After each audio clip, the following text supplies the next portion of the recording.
So ప్రస్తుతం రైతుల వద్ద ఉన్నాము. ఇక్కడంతా కూడా వరి అంతా కూడా బస్తాలకు ఎక్కిస్తున్నారు. అసలు ధర ఎంత ఉంది, ఎంత వండింది, రైతులు ఏమంటారు ఒకసారి తెలుసుకుందాం. చెప్పండి, ఏ ఊరు మీది?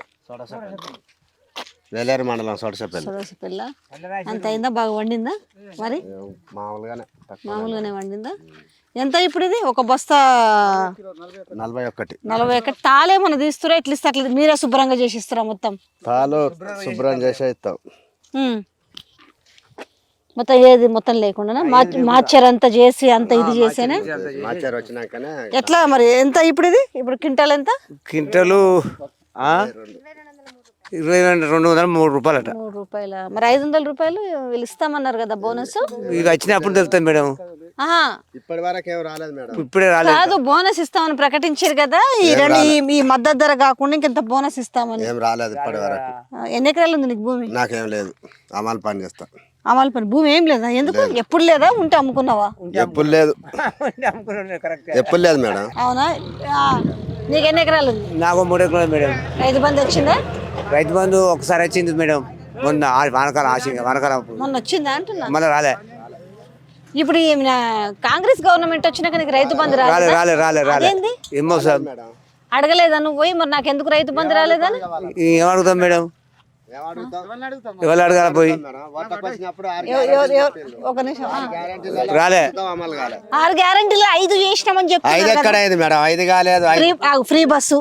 ఫ్రీ బస్సు ఒకటి. అది ఫ్రీ బస్ అయితే ఉన్నది, కాలు రెక్కలు ఎరుగుతానే ఎక్కి సత్తాలు తన్నుకొని సత్తాలు. ఇప్పుడు మా గ్యాస్ గురించి అంటే గ్యాస్ గురించి అంటే 500లకు ఫ్రీ గ్యాస్ అన్నారు. 500లకు ఫ్రీ గ్యాస్ అంటే ఇప్పుడు 1000 రూపాయలు కడుతున్నాం. అంటే 30 రూపాయలు 25 రూపాయలు మళ్ళీ అకౌంట్లో పడుతున్నాయి. ఇక మాకు మిగతా పైసలు 500 పడతలేవు. ఇప్పటి వరకు 40 రూపాయలు 30 రూపాయలు పడుతున్నాయి. కాదమ్మా, ఆడోళ్ళకి ఇప్పుడు 6 గ్యారంటీ స్కీమ్లలో 5 ఇచ్చిన మళ్ళీ మహిళలకు బాగా కోటీశ్వర్లు కానిక ఫ్రీ బస్ ఇచ్చినామని చెప్తున్నారు. ఫ్రీ బస్సు మేము మొన్న వరంగల్ పోయినాం. 6 నెలలకు ఒకసారి పోము. మేము పోతే గంట సేపులు నిలబడ్డాం. 1వ నంబర్ బస్సు అవరకు అర్ధగంటకు ఒకటి ఉండేది. మరి ఇప్పుడు లేవు. గంట సేపులు నిలబడి మళ్ళీ ఆటోకే వచ్చినాం. ఎందుకు పెట్టండి ఫ్రీ బస్సు? గంట సేపు నిలబడి బస్సు ఎక్కకుండా ఆటో. మరి ఇక బస్సులు ఆగుతలేవు. ములుగు నుండి వచ్చే బస్సు ఎక్కితే లోకల్ బస్సు ఎక్కిపోమ్మని అన్నాడు. అంటే మళ్ళీ మరి ఈ రోడ్కి వచ్చినాం. ఈ రోడ్కి వచ్చినాక గంట సేపు నిలబడి చీకటి అవుతుందని ఆటో వాళ్ళకి వచ్చినాం. 1వ నంబర్ బస్సు అర్ధగంటకు ఒకటి ఉండేది వరంగల్కు కాశీపేటకు. అప్పుడు మంచిగా ఉండే మరి? అప్పుడు మంచిగా ఉండే. ఇప్పుడు ఎటువైనాయి ఆ బస్సులన్నీ? గంట సేపు నిలబడ్డం, ఒక్క బస్సు రాలే. 8 ఎకరాలు ప్రకటించక ముందుకు ఆయన సొంతగా నిర్ణయం తీసుకొని రైతు బంధు కానీ ఇవన్నీ బాగా చేసిండు. ఇప్పుడు ఈయన 6 గ్యారెంటీలు చేసిందంటే ఏది అమలు కాలే. ఒకటి వాళ్ళు చెప్తుంది ఏంటంటే 6లో 5, 1 కరెంటు చెప్తున్నాడు, 1 గ్యాస్ చెప్తున్నాడు, 2 కరెంట్ 200 యూనిట్ల కరెంటు బిల్లు ఫ్రీగా ఇస్తున్నాం. ఇంటికి తిరుగుతాను బండ్లు వేసుకొని వైర్ కట్ చేస్తామని బిల్లు కట్టకుంటే. బిల్లు కట్ చేస్తాం. కట్ చేస్తానంటాను. బిల్లు కట్టకుంటే కట్ చేస్తానంటాను. రిసిప్ట్లు ఇస్తూనే ఉండే. ఇప్పుడు ఆ ప్రభుత్వం చేసింది మేము దాన్ని అమ్మడపడి దాన్ని అడుగుతాం. మేము ఇక్కడ జనాలతో మాకేం పని అని వాళ్ళే అనుకుంటాను. ఆయన కనీసం అమలు చేసిండు. ఆయన జయని సుతం కొన్ని అమలు చేసిండు. ఎవరు? అప్పుడు కేసీఆర్ ప్రభుత్వంలో. ఇప్పుడు మార్పు కోరుకున్నారు. మార్పు ఎట్లుంది మరి? మార్పు ఏం లేదు, అంత మార్పు మంచిగా లేదు. అది మార్పు కావాలనుకున్నారు, మార్పు కోరుకున్నారు కదా. ఎట్లుంది మార్పు? ఏం లేదు. నాకు 8 ఎకరాల 30 గుంటలు ఉంటది భూమి. నా భర్త చనిపోయిండు, నా కొడుకు చనిపోయిండు. కోడలు పట్టేస్తే ఎట్లా, ఇంకో కొడుకు కూడా పట్టేయాలి. ఇప్పుడు నాకు పైసలే పడేయాలి. రైతు బంధు పైసలు పల్లె 5 ఎకరాలకే పట్టే. మరి ఇప్పుడు కోడలు చిన్న పిల్లలు నిడిచిపెట్టి ఆమె పట్ట చేస్తే ఎట్లా అని చేస్తలేను. పెద్ద కొడుకు చేస్తామంటే ఈమెకు చేయింది ఆయనకు చేస్తే లొల్లి అవుతుందని నా విన్నే 8 ఎకరాల 30 గుంటలు ఉన్నది. నాకు రైతు బందే పడదు. అయితే మరి ఇప్పుడు ఎన్ని ఎకరాల వరకు ఇస్తే మంచిగా ఉంటుంది? 10 ఏళ్ళకి ఇవ్వాలా? ఎన్ని ఎకరాల వరకు? రైతులు 20 ఎకరాల వరకు ఉంటారు. వాళ్ళకి ఇస్తే మంచిది. 100 ఎకరాలు ఉన్న వాళ్ళకి ఇయ్యకు, 50 ఎకరాలు ఉన్న వాళ్ళకి ఇయ్యకు. 20 ఎకరాల రైతు ఉన్నాడు. ఎక్కడ రైతులు 5 ఎకరాల లోపు అంటే ఇప్పుడు నా పరిస్థితి ఏంది? ఇప్పుడు నా పిల్లలు ఎటుగాని వాళ్ళు ఉన్నారు. నీకు గ్యాస్ ఫ్రీగా వస్తుంది, కరెంట్ ఫ్రీగానే. ఏం గ్యాస్ మేడం? గ్యాస్ బస్సులు మేము ఆడాదికి ఒక్కసారి ఎక్కాం. గ్యాస్ అంటే మేము కట్టెల విన్నేసి బాగా వండుకుంటాం. 4 వాడం సంవత్సరానికి. నువ్వు ఇస్తానవు అని ఏమి ఇస్తానవు? తలకాయ గుద్దుకుంటాను ఇది వచ్చిన కంచెలి. కేసీఆర్ మంచిగా వేసిండు దేనికి అదే భర్త లేని వాళ్ళకి పింఛన్ అన్నావు పింఛన్ ఏది నా కోడలకు ఇప్పుడు 5 ఏళ్ళు నా కొడుకు చచ్చిపోయి బిల్లు వచ్చింది పింఛన్ లేదు ఇద్దరు చిన్న పిల్లలు ఒక ఆడపిల్ల ఒక మగపిల్ల 4 నెలల గుడ్డ అప్పుడు చచ్చిపోయిండు ఆమెకు ఇప్పుడు 6 సంవత్సరాలు అవుతుంది నా కొడుకు చచ్చిపోయి ఆయనకు పింఛనే లేదా పిల్లగానికి ఏమన్నా ఎటుగా నల్ల చచ్చిపోయిండు పిల్లల పరిస్థితి ఏంది చెప్పు మేడం ఇప్పుడు మరి ఈసారి మరి మీ దగ్గరకు వస్తారు కదా ఓట్లు ఏమని ఎవరన్నా వస్తున్నారా మీ దగ్గరికి వస్తారు వచ్చినప్పుడు ఏమంటారు చేస్తాం అంటారు ఎట్లా మరి ఈసారి ఎవరైతే మంచుకుంటుందని ఇక మేము కేసీఆర్కి ఎత్తాం మళ్ళా ఇసిగిపోయినరా ఇసుకిపోయిన ఈసారి ఏంది మరి మార్పు అంటే ఇది ఎవరికి వేస్తారు ఈసారి కార్కి ఎత్తాం కేసీఆర్కి ఎత్తాం కేసీఆర్ కంపల్సరీకి ఎత్తాం మాకు కేసీఆర్ ఇది ఇప్పుడు వచ్చారు రేవంత్ రెడ్డి చేసే పనులు ఏమి వస్తలేవు ఒక పని వస్తలేదు అప్పుడు ఏమనుకున్నారు 2 లక్షల రుణమాఫీ అన్నప్పుడు నమ్మినారా ఎన్ని ఇస్తారనుకున్నారా నమ్మది మేడం ఇప్పుడు మీరు వచ్చిండ్రు ఒక అసిడ్ కొడితే నమ్ముతాం అసిడ్ మసీలు ఆపితే నమ్ముతాం ఒక గంట కథ వచ్చింది ఇంత మోసం చేస్తారని అనుకున్నారా మరి అనుకోలేగా అనుకోలేదు ఈ ప్రభుత్వం 10 సంవత్సరాలు సరే మార్పిడి కోరుకుంటే సరే ఏమన్నా అభివృద్ధికి ఇట్లా అవుతుంది కావచ్చు నిరుపేదలకు అనేది అనుకున్నాం కానీ నిరుపేదల గురించి నువ్వు 6 గ్యారంటీలు పెట్టినావు దాంట్లో ఒక్కటి ఏది అది అమలు అయిందని అంటున్నావు ఏది అమలు కాలే 12,000 ఎత్తానన్న ఎకరాన 5 ఎకరాల లోపెత్తాను సరే అది బాగానే ఉన్నది 5 ఎకరాలు లోపెత్తాను అంటే సరే చెట్లు గుట్టల కుండలకు వేయకుండా 5 ఎకరాలు లోపెత్తాను ఇప్పుడు కౌలు రైతులకు పైసలు ఇస్తాను ఇప్పటి వరకు ఎవరికి ఇవ్వాలి ఒక్క రూపాయి ఎవరికి రాలే ఒక్క రూపాయి ఏందమ్మా ఆడోళ్ళకి 2,500 రూపాయలు కూడా ఇస్తామన్నారు వచ్చినాయా మేడం మరి మళ్ళీ పెళ్లి చేస్తే తులం బంగారం ఇస్తాం 1,00,000 రూపాయలు కాక తులం బంగారం ఏమి ఏది రాలే ఇంకా ఉన్న కళ్యాణ లక్ష్మి మా ఊళ్ళో దూరం 10,000 ఇచ్చేది ఆ ఉన్న 10,000 కూడా ఎవరైనా జత్త 10,000 ఇచ్చేది మళ్ళీ చెప్ప సామెత చెప్పు ఓటు దిగినాకనే బోడెల్లక్క ఓటు ఎక్కినాక బోడెల్లక్క ఇప్పుడు మేము బోడెల్లక్కలమైనాం ఇంకా ఉన్నారా చూద్దాం వీళ్ళేం చెప్తారు మంచిగా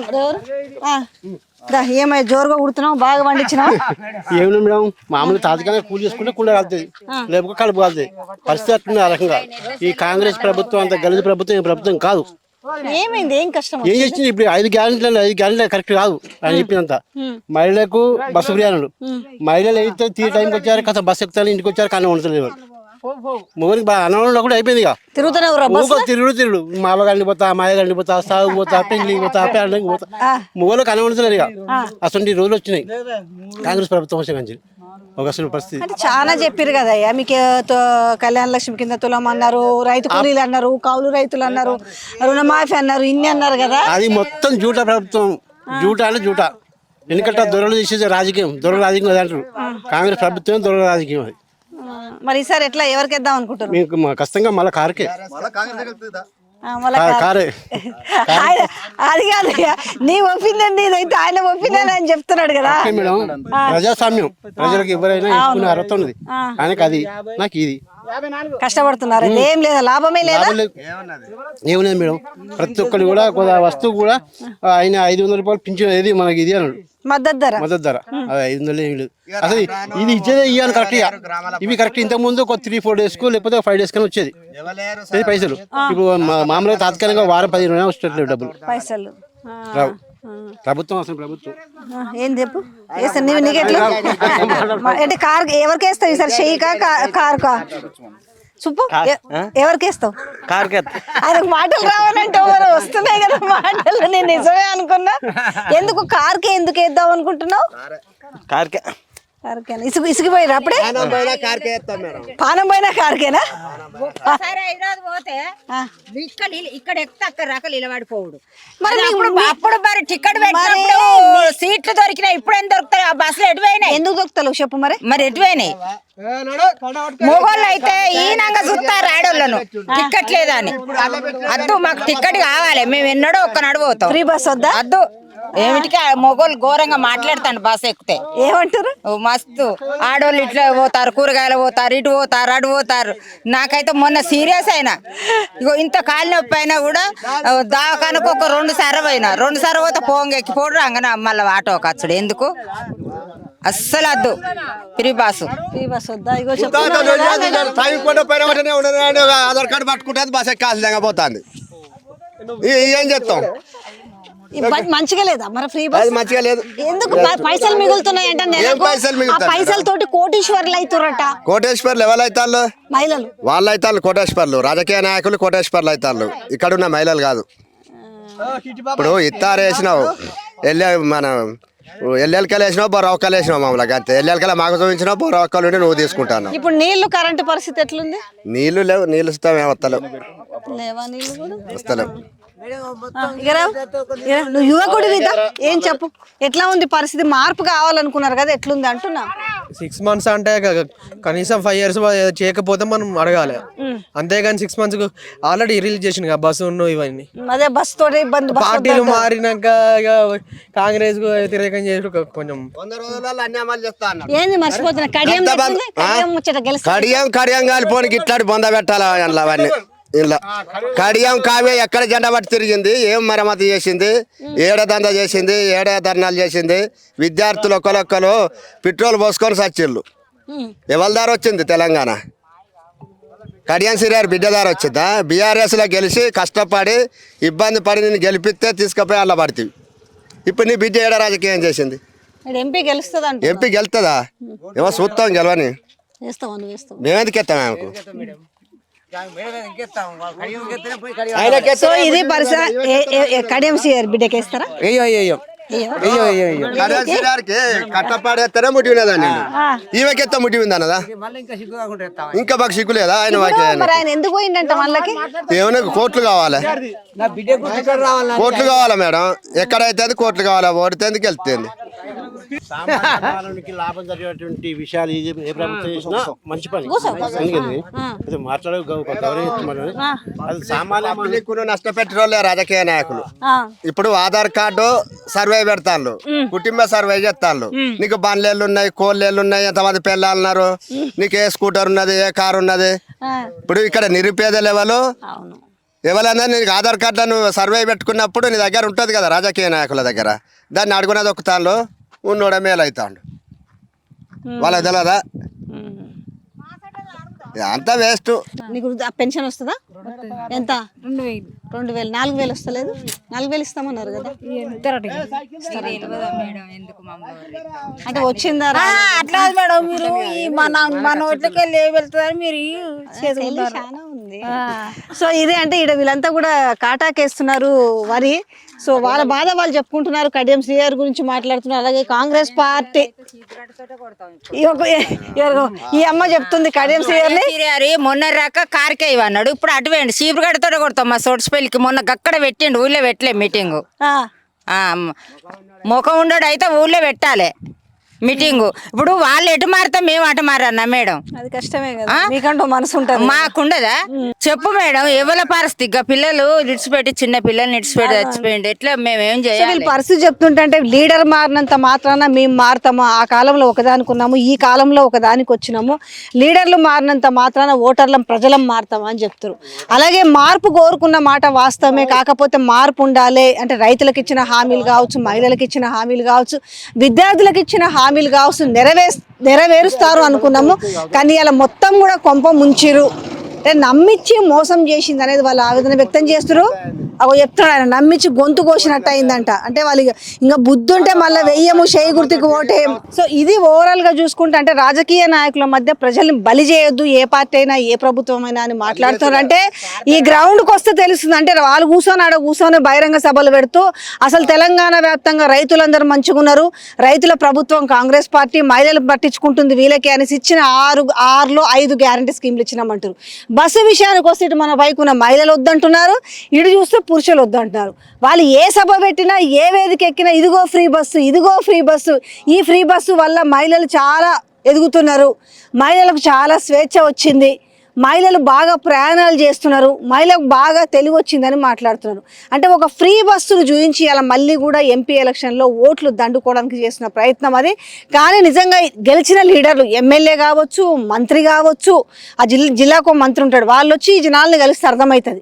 అంటే వీళ్ళ బాధ ఏంది, వీళ్ళ ఆవేదన ఏంది, నీళ్ళు ఎక్కడ పోయింది, కరెంట్ ఎక్కడ పోయింది, ఇచ్చిన హామీలు ఎక్కడ పోయినాయి. ఎవరికైనా 3 ఎకరాలు ఉన్నది, ఎవరికైనా ఇక్కడ పోయింది ఆయన ఇందాక, ఆయనకు 3 ఎకరాలే ఉందట, పాపం ఆయనకు రైతు బంధు రాలేదట. ఈ అమ్మకు వచ్చేసి 8 ఎకరాల చిల్లర ఉందంట. నిన్న కేసీఆర్ చెప్పినట్టుగా 6 ఎకరాలు 7 ఎకరాలు ఉన్న వాళ్ళు కోటీశ్వర్లు కాదు కదా, మరి వాళ్ళ పరిస్థితి ఏంది అంటారు. ఇక్కడ చెప్తున్న ప్రకారం చూసుకుంటే వాళ్ళ కుటుంబం గురించి చెప్పింది. మాకు అంటే వాళ్ళ పిల్లల పేరు మీద చేయలేదంటే 8 ఎకరాల చిల్లర భూమి ఉంది, 8 ఎకరాల 30 గుంటలు. రైతు బంధు మాకు రాలేదు, మా పరిస్థితి ఏందని మాట్లాడుతున్నారు. రైతు బంధు కూడా కాదు, రైతు భరోసా అన్నారు. అంటే అంతకుముందు 5,000 రూపాయలు ఇస్తే ఈసారి ఎంత ఇస్తామన్నారు, ఎకరానికి 7,500. అంటే రెండు టర్మ్లో కలిపి ఇవ్వాల్సింది ఎంత, ఎకరానికి 15,000 రూపాయలు ఇవ్వాలి. సో వాళ్ళు చెప్తున్న ప్రకారం చూసుకుంటే అంటే ఎప్పుడైతే గ్రౌండ్ లెవెల్కి వచ్చి ప్రజలతో మాట్లాడతారో గవర్నమెంట్ కానీ వాళ్ళ అధికారులు కానీ లేదంటే లీడర్లు కానీ ఎవరైనా వచ్చి తెలుసుకుంటే అసలు వాళ్ళ బాధలు ఏందని అర్థమవుతుంది. సో ఈరోజు మేము చేసిన ప్రయత్నం అసలు గ్రౌండ్ రియాలిటీ ఏముంది అంటే కొన్ని సోషల్ మీడియా ఛానల్ కావచ్చు, కొన్ని మెయిన్ స్ట్రీమ్ మీడియా కావచ్చు, అసలు ఏమి సమస్యలే లేవు ప్రజలకని మాట్లాడుతారు. చాలా బాగుంది కాంగ్రెస్ పాలన అని చెప్తారు. ఇక వీడికి వస్తే కనబడుతుంది కదా, పార్టీలకు సంబంధం లేదు కానీ వాళ్ళే చెప్తారు మార్పు కోసము మాకేదో వాళ్ళ ఆశ చూపించారు, ఆ ఆశ నెరవేరుతుంది అనేసి మేము ఓట్లు వేసినాము. కానీ ఇవాళ లీడర్లు మాత్రం కానీ మేము మారము, ఇవాళ మా నిర్ణయం ఏదో మేము తీసుకుంటామని మాట్లాడుతున్నాం. ఇట్లా ఉంది గ్రౌండ్ రియాలిటీ. సో ఇది ఓవరాల్ గా ప్రజల స్పందన చూస్తుంటే ఊర్లు మనం వీళ్ళని ఒకసారి అర్థమైందమ్మా నీ పరిస్థితి. ఎందుకంటే వాళ్ళేమో లేదు 5 ఎకరాల వరకే ఇవ్వాలంటారు కానీ నీ పరిస్థితి నిన్ను చూస్తే అర్థమవుతుంది. అంటే వాళ్ళ కొడుకు చచ్చిపోయిండు, వాళ్ళ ఆయన లేడట. సో అన్ని సమస్యలు ఉన్నాయి కానీ భూమి మాత్రము గింత ఉంది, ఆ గింత కూడా నాకు రావట్లేదు 8 ఎకరాల 30 గుంటల భూమికి కూడా అనేసి. అంటే అందరూ కోటీశ్వర్లు ఎవరు, ఆమె చెప్పే ప్రకారం 8 ఎకరాలు 7 ఎకరాలు 10 ఎకరాలు వాళ్ళందరూ కూడా కోటీశ్వర్లు కాదు. ఆ వ్యవసాయం మీద కష్టపడి చేసుకుంటేనే బతుకు. కాబట్టి దానికి కాస్త భరోసాగా ఏదో చేదోడు వాదోడుగా అన్నట్టుగా మాకు కొంచెం ఆ రైతు బంధిస్తే మాకేదో ఇబ్బంది లేకుండా కొంత వ్యవసాయం నడుస్తుంది కదా అనేసి అన్ని పనులు అప్పుడు చచ్చిపోతే సాదుకుంటూ వచ్చిన నేను. ఇలా మా కొడుకు చనిపోయింది, 5 పిల్లల చదువులో పెట్టానంటే నా వల్ల అయితే లేదు. సో ఇట్లా ఉంది రియాలిటీ అంటున్నా. నిజంగా ఆమెకి 8 ఎకరాల 30 గుంటలు కానీ ఆమెకి ఇలా ఎంత కష్టమైంది. ఇలా కోడలు చదువుకోవాలి, పిల్లలు చదువుకోవాలి, కొడుకు చచ్చిపోయినట్ట, భర్త లేడు, ఇంతమందిని ఆమె చదవాలంటే ఆమెకు నిజంగా మీరు ఇచ్చిన ప్రకారం కనీసం రైతు భరోసా పక్కన పెట్టినా గత ప్రభుత్వం ఇచ్చిన రైతు బంధు ఇచ్చినా కూడా ఆమెకు ఎంతో కొంత కాస్త సన్నీలకు వెనీలుగా తోడుగా ఉండేది. ఇట్లాంటి వాళ్ళు రాష్ట్ర వ్యాప్తంగా చాలా ఉంది. సో ఒకసారి అంతా కూడా రిపోర్ట్ తీసుకొని నిజంగా ఎన్ని ఎకరాలకి ఇవ్వాలి, ఎలాంటి వాళ్ళకి ఇవ్వాలని ఒక ఆలోచన చేస్తే ఇలాంటి వాళ్ళు ఇవాళ ఇబ్బంది పడే అవకాశం ఉండదు. సో మహిళలకు 2,500 దాని ఊసులేదు ఇవ్వాలా, 2,500 ఇస్తామన్నారు. ఎన్నడు ఇంకెన్నడవా ఇచ్చేది. సో ఇది వాస్తవానికి అయితే మనం వచ్చి జనాల్లోకి వచ్చి ఇవాళ కూడా పోటీ చేస్తున్న వాళ్ళు కావచ్చు, లేకపోతే ఆ జిల్లా మంత్రులు కావచ్చు, ఎవరైనా ప్రజల వద్దకు వచ్చి ఇట్లా వాళ్ళ పొలాల దగ్గరకు వచ్చి వాళ్ళ కష్టమేంది, ఇవాళ కళ్ళల్లో ఉన్న ఇక వాళ్ళందరూ కూడా కొనుక్కుంటా ఉన్నారుగా, పైసలు ఏవి ఇవ్వలేదు ఏవి చేయలేదు అనేసి. సో ఇలా ఉన్న ఏవైతే వరి ఉందో అది కూడా మిల్లులకు చేరేసరికి, ప్రభుత్వాలు కొనేసరికి కూడా అవి చేతిలో పడేసరికి కూడా చాలా ఆలస్యం అవుతుంది ఆ డబ్బులు అని చెప్తున్నారు. This is the ground reality.